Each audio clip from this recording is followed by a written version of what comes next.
আসসালামু আলাইকুম রহমতুল্লাহি বারাকাত। সম্মানিত হাজিরিন, আশা করছি আপনারা ভালো আছেন, সুস্থ আছেন। আজ আমরা আলোচনা করব চুরি সম্পর্কে। যে মানুষের যদি কোনো জিনিস বস্তু চুরি হয়ে যায়, সেক্ষেত্রে আমরা অনেক হতাশ হয়ে যাই, অনেক হতাশার মধ্যে পড়ে যাই। এই ক্ষেত্রে আজকে আপনাদেরকে একটা চমৎকার একটা সুন্দর একটি আমল দেব।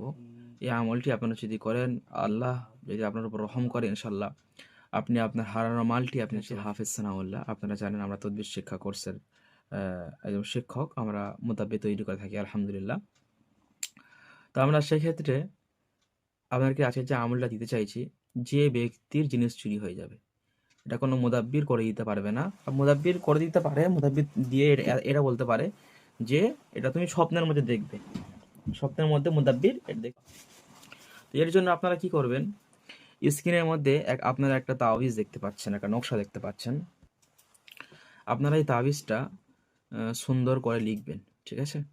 সুন্দর করে লিখবেন স্ক্রিনে তাবিজটা, জাফরান কালি দিয়ে লিখবেন। লিখে আপনি তাবিজটা লিখবেন মাত্র দুটো। কখন লিখবেন?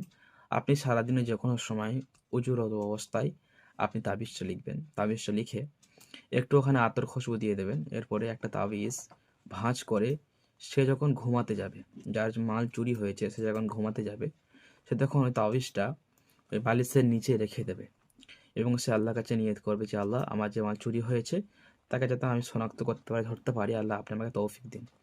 এরপরে সে সূরা ইখলাস ৩ বার, সূরা ফালাক ৩ বার আর সূরা নাস ৩ বার, এগুলো ৩ বার ৩ বার করে পড়বে। পরে নিজের শরীরে বুকে ফু দিয়ে আর কারোর সাথে না কথাবার্তা বলে সে ঘুমিয়ে পড়বে। ইনশাআল্লাহ এই আমলটা পরস্পর ৩ দিন করবে। ৩ দিনের মধ্যে ইনশাআল্লাহ তার জিনিসটা কোথায় আছে বা কে চুরি করেছে, যেকোনো একটা বিষয় তাকে ইনশাআল্লাহ স্বপ্নের মধ্যে গায়েবী ইলহানের মাধ্যমে তাকে ইনশাআল্লাহ জানিয়ে দেওয়া হবে।